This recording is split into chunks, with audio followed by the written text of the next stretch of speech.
আসসালামু আলাইকুম। প্রিয় দর্শক, আপনাদের সকলকে আমন্ত্রণ জানাচ্ছি অন্য মঞ্চের আলাপচারিতায়। এখনকার আলোচনার বিষয় ভাবের ঘরে চুরি করছেন জেনারেল ওয়াকারুজ্জামান। যে প্রসঙ্গে উঠল কথাটি, আসি সেখানে। নয়াদিল্লির শান্তিরক্ষা মিশনে কেন যাচ্ছেন না সেনাপ্রধান জেনারেল ওয়াকারুজ্জামান?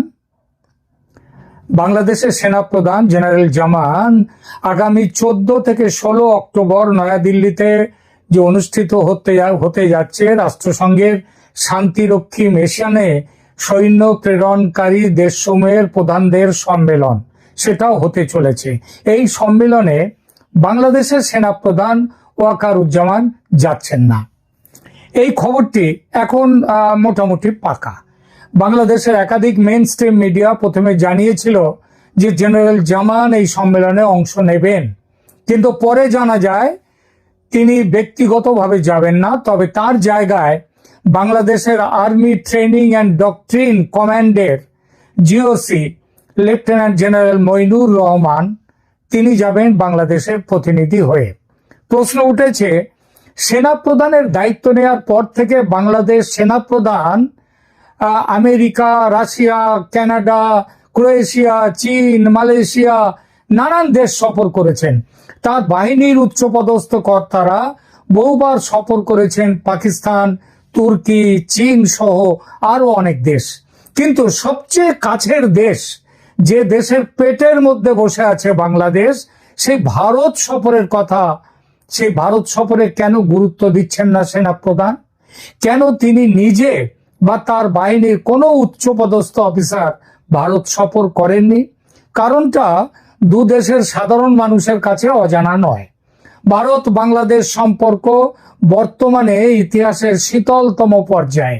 এই পর্যায়টি এমন যে দু দেশের মানুষের ধারণা যে কোনো মুহূর্তে যুদ্ধ বিগ্রহ লেগে গেলেও অবাক হওয়ার কিছু নেই। সম্পর্কটা এমন জায়গায়, সম্পর্কের এই অবনতির মূলে অনেকটা দায় যে পড়ে মোহাম্মদ ইউনূস ও তার সরকারের ওপর, এটা স্বয়ং বাংলাদেশ সেনাপ্রধান নিজে স্পষ্টভাবে বলেছেন। একাধিকবার দোষ চাপিয়েছেন তার নিজের দেশের শাসকদের ওপর, নিজের দেশের দলের ওপরে, তাদেরকে সতর্ক করে দিয়েছেন। বাংলাদেশ সেনাপ্রধান জেনারেল ওয়াকারুজ্জামান সরাসরি দেশের সরকার বা অন্তর্বর্তী প্রশাসনকে ভারত বিরোধিতা বন্ধ করার আহ্বান দিয়েছিলেন কয়েক মাস আগে। মোহাম্মদ ইউনূসের অন্তর্বর্তী সরকারের পক্ষে বাংলাদেশ বর্ডার গার্ড, বিজিবি ও সেনাবাহিনীকে ভারত বিরোধী কৌশল নিতে বা সীমান্তে সংঘাত বাঁধিয়ে ভারতকে উস্কানি দিতে চাপ দিচ্ছিল সমানে। জেনারেল ওয়াকারুজ্জামান সেই পরিকল্পনাকে ধ্বংসাত্মক ও বিপজ্জনক আখ্যা দিয়ে স্পষ্টভাবে জানান, বাংলাদেশ সেনাবাহিনী কোনো অবস্থাতেই সীমান্তে উত্তেজনা সৃষ্টি করবে না, এবং বিজিবি মানে বাংলাদেশ বর্ডার গার্ড, তারা যেন এ নিয়ে কোনো সরকারি নির্দেশ মেনে ভারতের সঙ্গে সংঘাতে না জড়ায়। তিনি নিজে এই সংক্রান্ত সব নির্দেশ দেবেন, এটা বিজিবির মহাপরিচালককে স্পষ্ট করে তিনি বলে দিয়েছেন। তিনি এই পরিকল্পনার বিপক্ষে অবস্থান নিয়ে সরকার ও জাতীয় নিরাপত্তা উপদেষ্টাকে এই ধরনের ভারত বিরোধিতা থেকে বিরত থাকতে বলেন এবং সতর্ক করেন। কারণ এমন উত্তেজনা নিয়ন্ত্রণের বাইরে চলে গেলে দেশের স্বার্থ ভীষণভাবে বিঘ্নিত হতে পারে। এছাড়া বিভিন্ন সাক্ষাৎকারে জেনারেল জামান বলেছেন, বাংলাদেশ ভারত সম্পর্ক পারস্পরিক সুবিধা ও পরস্পর নির্ভরতার উপরে গড়ে ওঠা, এবং কোনো পক্ষকেই অপর পক্ষ যেন আধিপত্য না দেখায় বা তাদের সাথে সম্পর্ক খারাপ করার চেষ্টা না করে। তিনি স্পষ্ট করেন বাংলাদেশ ভারতের বিরুদ্ধে কিছু করবে না, এবং ভারতের কাছ থেকেও তিনি একই প্রত্যাশা করেন। আর ভারতও কখনোই বলেনি তারা বাংলাদেশের উপরে ঝাঁপিয়ে পড়বে, কিন্তু বাংলাদেশ থেকে একের পর এক প্রভোকেশন চলে আসছে। তিনি চেয়েছেন, ওয়াকারুজ্জামান চেয়েছেন, দুই দেশের সম্পর্ক সৌহার্দ্য ও সহমর্মিতার ভিত্তিতে গড়ে উঠুক। রাজনৈতিক স্বার্থ সিদ্ধির অস্ত্র যেন এই সম্পর্ক না হয়। সংক্ষেপে তার বার্তা ছিল সীমান্ত উত্তেজনা, জনসেন্টিমেন্ট প্রলুব্ধকারী ভারত বিরোধী কৌশল এবং উস্কানিমূলক পদক্ষেপ থেকে দেশের সরকারকে এবং সংশ্লিষ্ট বাহিনীকে বিরত থাকতে হবে। এ ধরনের ভারত বিরোধিতা দেশের নিরাপত্তা ও আঞ্চলিক স্থিতিশীলতার জন্য ক্ষতিকর। এই অভিমত সেনাপ্রধান একাধিকবার, বেশ কিছুবার তিনি স্পষ্টভাবে তুলে ধরেছেন বিভিন্ন সময়ে। এহেন ওয়াকারুজ্জামান কেন নয়াদিল্লিতে এই সম্মেলন সতর্কতার সঙ্গে এড়িয়ে যাচ্ছেন? এই প্রশ্নটা একেবারেই অস্বাভাবিক নয়। ভারতীয় সেনাবাহিনী 30টিরও বেশি দেশের সেনাপ্রধান ও ঊর্ধ্বতন সামরিক নেতৃত্বকে এই 3 দিন ব্যাপী সম্মেলনের জন্য আমন্ত্রণ জানিয়েছে। জাতিসংঘের শান্তিরক্ষা মিশনের ইচ্ছা অনুযায়ী এই সম্মেলন এবং এই আমন্ত্রণ। সম্মেলনে Algeria, Armenia, Bangladesh, Bhutan, Brazil, Burundi, Cambodia, Cote de Ivoire, Ethiopia, Fiji, France, Ghana, Indonesia, Italy, Nepal, Nigeria, Sri Lanka, Tanzania, Vietnam সমেত অন্যান্য দেশের প্রতিনিধিরা অংশ নেবেন। সম্মেলনের মূল উদ্দেশ্য কি? মূল উদ্দেশ্য হলো শান্তিরক্ষা সহযোগিতা জোরদার করা, প্রযুক্তির ব্যবহার বৃদ্ধি করা এবং শান্তিরক্ষা কার্যক্রমে ভবিষ্যতের পথ নির্দেশনা দেয়া। গুরুত্বপূর্ণভাবে ভারত এই সম্মেলনে কিন্তু পাকিস্তান ও চীনকে আমন্ত্রণ জানায়নি, অথচ চীন ও পাকিস্তান দুটো দেশই কিন্তু জাতিসংঘের শান্তিরক্ষা মিশনে সেনা পাঠায়। এই যে চীন এবং পাকিস্তানকে নিমন্ত্রণ না করা, এটা জাতিসংঘের নির্দেশে নিশ্চিতভাবেই হতে পারে না, এটা ভারতের একক সিদ্ধান্ত ছিল। আর ক্রিকেট মাঠে যাদের সাথে হাত মেলায় না তাদের সামরিক কর্তাদের সাথে এখানে বসবে, পাকিস্তানের সাথে বসবে একই তাদের সামরিক কর্তাদের ডেকে নিয়ে, এটা হতে পারে না। সুতরাং এটা ভারতের একক সিদ্ধান্ত। কারণ হিসেবে দুদেশের সঙ্গে ভারতের তিক্ত সম্পর্ক যে আছে বর্তমানে, সেটাই সবচেয়ে বড় কারণ। কিন্তু তাই যদি হয় তাহলে বাংলাদেশকে নিমন্ত্রণ কেন? বাংলাদেশের সঙ্গেও তো ভারতের সম্পর্ক ভালো নয়। নয়াদিল্লির সূত্র জানাচ্ছে সম্মেলনে ভারত তাদেরকেই ডাকছে এমন দেশগুলোর মধ্যে সমন্বয় গড়ে তুলতে চাইছে যাদের সঙ্গে ভারতের বাস্তববাদী ও গঠনমূলক সম্পর্ক আছে। এবং গঠনমূলক সম্পর্ক তৈরি করা যেতে পারে এবং যারা শান্তিরক্ষা প্রচেষ্টায় ভারতীয় অবস্থানের প্রতি যাদের সহানুভূতিশীল সমর্থন, সেই দেশগুলোকে আমন্ত্রণ জানানো। তার মানে একটা জিনিসই দাঁড়ায় যে বাংলাদেশ ও ভারতের মধ্যে সম্পর্কের মধ্যে সবকিছু এখনো শেষ হয়ে যায়নি। এখনো সোনালী রেখা বা রূপলী রেখা যেটাই বলুন না কেন সেটা আছে। আর যেটুকুই সোনালী রূপলী রেখা আছে তার অনেকটাই কিন্তু জেনারেল ওয়াকারুজ্জামানের সৌজন্যে। তবু কেন সেই ওয়াকারুজ্জামান এড়িয়ে গেলেন ভারত সফর? কেন? এই প্রশ্ন উঠতেই পারে। এর প্রধান কারণ কূটনৈতিক সতর্কতা। বাংলাদেশের জাতীয় নিরাপত্তা আমলারা জানাচ্ছেন যে জেনারেল জামান অনাকাঙ্ক্ষিত সমালোচনা এড়ানোর কৌশল হিসেবে নয়াদিল্লি সফর করছেন না। বর্তমানে ঢাকা ও নয়াদিল্লির মধ্যে দ্বিপক্ষীয় সম্পর্ক সর্বনিম্ন পর্যায়ে রয়েছে।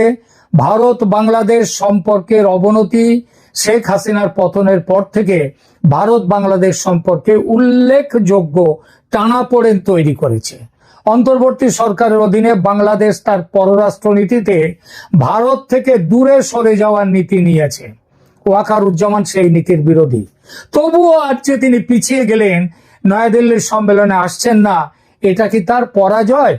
বিশেষ করে বেশ কিছুদিন চুপচাপ থাকার পর ইউনূস অ্যান্ড কোম্পানি সম্প্রতি নতুন করে ভারত বিরোধী জিগির তুলতে শুরু করেছেন এবং এই শুরুটা করেছেন কিন্তু একদম জাতিসংঘের সাধারণ সভায় ভাষণের মধ্যে থেকে। তাই কি জেনারেল জামান পিছিয়ে গেলেন? তিনি ভয় পেয়ে পিছিয়ে গেলেন, নাকি এটাও তার একটা স্ট্র্যাটেজিক, তিনি অনেক ভেবেচিন্তে স্ট্র্যাটেজিক এটা এক পা পিছিয়ে নিলেন? হতেই পারে। দ্বিতীয়ত, আভ্যন্তরীণ রাজনৈতিক চাপ। বাংলাদেশের জনগণের মধ্যে ভারত বিরোধী প্রচার নতুন ভাবে শুরু করেছেন মোহাম্মদ ইউনূস এবং তার দলবল। যেখানে সেখানে নয়, খোদ জাতিসংঘের অধিবেশনে এই প্রচার শুরু করেছেন, ভারত বিরোধী বক্তব্য রেখেছেন। এই পরিস্থিতিতে সেনা প্রধানের ভারত সফর জনমতে অন্যরকম প্রভাব ফেলতে পারে বলে মনে করেই জেনারেল জামান তিনি কি পিছিয়ে গেছেন। এবং তৃতীয় কারণ, কয়েকদিন আগে তো ভারতের সেনা প্রধানের সঙ্গে আলোচনা হলো মালয়েশিয়াতে, আবার নতুন করে বিশেষ আলোচনা কি আর হবে। মালয়েশিয়ার এই বৈঠক নিয়ে অনেক বিতর্ক হয়েছে, কেউ কেউ বলছেন এগুলো গুজব, এ ধরনের বৈঠক হয়নি। আমি বেশি কিছু না বলে বাংলাদেশ সরকারের হাঁড়ির খবর যে ভারতের যে সংবাদ মাধ্যম সবচেয়ে বেশি রাখে সেই নর্থ ইস্ট নিউজ পোর্টালের একটি রিপোর্টের অংশ বিশেষ পড়ে শোনাচ্ছি। 3রা অক্টোবরে প্রকাশিত এই খবরে লেখা হয়েছে, আমি প্রথমে ইংরেজিতে পড়ছি কি লেখা হয়েছে। There were reports of a meeting between him মানে general Wakeruzzaman and the Indian Army Chief General Upendra Dwivedi on the sidelines of the 4th Indo-Pacific Army Chiefs Conference, co-hosted by the Malaysian Army and the United States Pacific Army। অর্থাৎ পরিষ্কার করে বলা হলো যে একটা report আছে, খবর পাওয়া গেছে ভারত বাংলাদেশের 2 সেনা প্রধানের বৈঠকে। খবরটি কবে? 3রা অক্টোবর, গতকালকে। অতএব হিসেব কষে একটু দূরত্ব রাখা যাক এখন, এইটাই মনে করছেন হয়তো জেনারেল ওয়াকারুজ্জামান। এটাকেই আমি বলেছি ভাবের ঘরে চুরি, মনের কথা অন্যদের বুঝতে না দেয়া, কূটনৈতিক চাল। ভারতের সেনাপ্রধানের সঙ্গে গত 1 বছরে একাধিকবার পুনরালাপ হয়েছে জেনারেল জামানের, এজন্য ভারতের দালাল বলে গালি শুনতে হয়েছে তাকে। ওই হাসনাতরা বলেছে 3 দিন আগে, হাসনাত আব্দুল্লাহ বলেছে উত্তরের দিকে নজর রাখো। উত্তরের দিকে মানে উত্তরপাড়া, মানে সেনার দিকে নজর রাখা। তাই একটু নিরপেক্ষ অবস্থান দেখাতে ভারত সফর এড়িয়ে যাচ্ছেন কি ওয়াকারুজ্জামান? লড়াইতে কথা আছে, সব সময় এগোনো যায় না, 2 পা এগিয়ে কখনো কখনো আবার 1 পা পিছতেও হয়। শেষ কথা, চীন এবং পাকিস্তানকে নিমন্ত্রণ জানায়নি ভারত। এই পরিপ্রেক্ষিতে ওয়াকারুজ্জামান বাংলাদেশের পক্ষ থেকে যদি এই সম্মেলন বয়কট করতেন পুরোপুরি, তাহলে বোঝা যেত তিনি তার সরকারের সঙ্গে জোট বেঁধে ভারতের বিরুদ্ধে গেছেন। তা কিন্তু তিনি করেননি। অর্থাৎ ভারত বিষয়ে জেনারেল জামান তার পুরনো অবস্থানেই আছেন। নিঃসন্দেহে এই ব্যাপারটি হজম করতে কষ্ট হবে ইউনূস সাহেবের, বিশেষ করে দেশের রাষ্ট্রপতি শাহাবুদ্দিন চুপ্পু যেভাবে হঠাৎ সক্রিয় হয়ে উঠেছেন, চিঠি চাপাটি করছেন। গতকাল আবার বাংলাদেশে ভারতীয় রাষ্ট্রদূত প্রণয় বর্মার সঙ্গে তিনি মিটিং করেছেন বঙ্গভবনে।